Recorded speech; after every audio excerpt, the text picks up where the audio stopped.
A hospital room. A woman in a gown sits on the edge of a bed, legs swinging. The door clicks.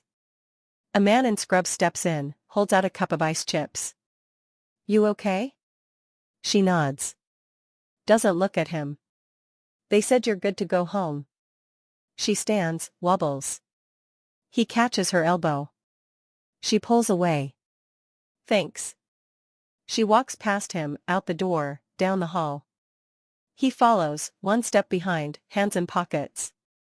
She stops at the elevator. Presses the button. Stares at the numbers. You gonna tell your folks? She exhales through her nose. Shakes her head. Nope. The door's open. She steps in. He stays in the hall. See you at home. The doors close. He's alone. This is the story of a woman who went to the hospital, a man who told his dad, and a father who said, "Don't get your vasectomy reversed." She meets him at a party. He's laughing with friends, glass in hand, tie loose. She's in the corner, book in lap, ignoring the noise. He sits next to her. What's so good? She shows him the cover. He squints. Nonfiction? She nods. Boring. She shrugs. Truth is more interesting than fiction. He smiles. You're weird. She closes the book. You're loud. 2 years later, they're married on a beach. Sand in her shoes. Sun in her eyes. His parents in the front row, frowning. 6 months in, they're planning the wedding. She wants Cancun. His stepmom calls. Why Cancun? It's too expensive. Because it's beautiful. A cruise would be better. We upgraded our suites. She hangs up. Tells her fiancé. They're paying for nothing.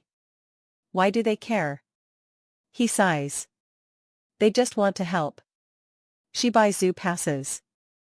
Museum passes. Packs sandwiches. His dad texts. Kids don't need daily outings. She shows her husband. He says nothing. He buys a house without telling her. His parents call. She should be grateful. She leaves. Stays at her parents'. Comes back. Sees the texts. Don't give in to her. She's in the hospital. He texts his dad. She's in the hospital. Reply, don't get your vasectomy reversed. She stands in the kitchen. He's packing for the graduation. You're not coming? She shakes her head. I can't. They're the only family there. She looks at him. I know. Afterwards he goes alone. Takes photos. Sends them. She doesn't open them. Moral debate: is she wrong for refusing to go? Is he wrong for telling his dad? Is the dad wrong for saying that? Specific judgment CTA: who would you blame if this were your family? Here's the expanded narration to append to your script, deepening the timeline, dialogue, and emotional stakes while adding the requested sections. Timeline reconstruction: let's walk through the years like breadcrumbs. The first time they met, she was reading a book about neuroscience, not romance. He called her weird like it was a compliment. 2 years later, they stood on that beach, sand sticking to their feet, his parents in the front row with faces like thunderclouds. She didn't notice then. But the wedding was just the beginning. 6 months after saying I do, they sat in a diner, her fingers tracing the condensation on her water glass. They keep calling, he said. Saying Cancun's too expensive. She looked up. We're paying for it. He sighed. They're just trying to help. She didn't answer. That was the first crack. Then came the house. He came home with keys in hand, grinning. I found us a place. She froze. You bought it without me? He waved a hand. It's fine. It's perfect. But it wasn't. Because his dad had texted, she should be grateful. And then the text she found later, don't give in to her. And then the hospital. She woke up to fluorescent lights, a nurse adjusting her for. He was there, holding her hand, but his phone buzzed.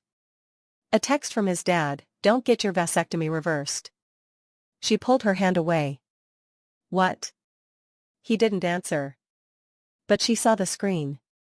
And that was the last straw. Reconstructed dialogue hospital room, 3 a.m. She's sitting up, the heart monitor beeping too loud. Her, whispering, "You told your dad I was here?" Him, quietly, "He asked how you were." Her, "And he said what?" Him, avoiding her eyes, "He doesn't think we should have kids." Her, laughs, bitter, "Since when is that his call?" Him, "He's just worried." Her, standing, wobbling, "Worried about what? Me? Us? Or the fact that his perfect little family plan is getting messed up?" Later, in the kitchen. He's packing his bag for the graduation.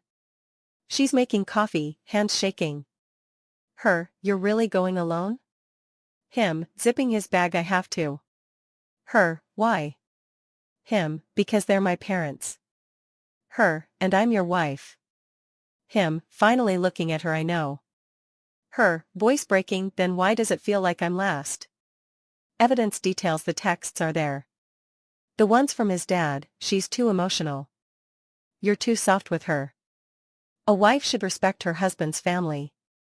And the ones to her husband, "Don't get your vasectomy reversed." Like she's a problem to be solved, not a person to be loved. Then there's the wedding. His parents cancelled last minute. Too much going on. But they were at a spa that week. The receipts were in his dad's email. She found them by accident. And the house? The mortgage statements show only his name. She contributed for years, but now she's ungrateful for asking to be part of the decision. Family reaction: her parents? They're furious. Her mom says, "I told you this marriage was a mistake." Her dad just shakes his head. "You deserve better." His parents? They don't know she knows about the vasectomy text. They're planning the graduation weekend like nothing's wrong. His stepmom's texting her, "We'll have dinner at that Italian place you like." Like she's still part of the family. His stepkids? They're confused. Why isn't mom coming? He tells them she's busy. But they're not stupid. They see the way he flinches when his dad calls. Counterargument from the other side: his parents would say, "We're just looking out for him. She's too demanding. A wife should support her husband's family."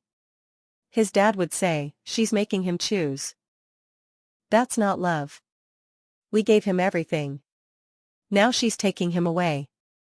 His stepmom would say, "She's never been grateful. Never." Aftermath: he goes to the graduation alone. Takes photos. Sends them. She doesn't open them. Then, a week later, she gets a positive pregnancy test. She stares at it. Then she deletes the photos. Then she calls her parents. Final moral debate: is she wrong for refusing to go? Is he wrong for telling his dad? Is the dad wrong for saying that? She loves him. But does love mean pretending his family's cruelty doesn't exist? He's stuck. Does loyalty to his parents mean betraying his wife? His dad? Does his fear of losing control justify poisoning their marriage? Specific judgment question: if this were your family, who would you blame? Her, for not going? Him, for not standing up? Or his parents, for making it impossible?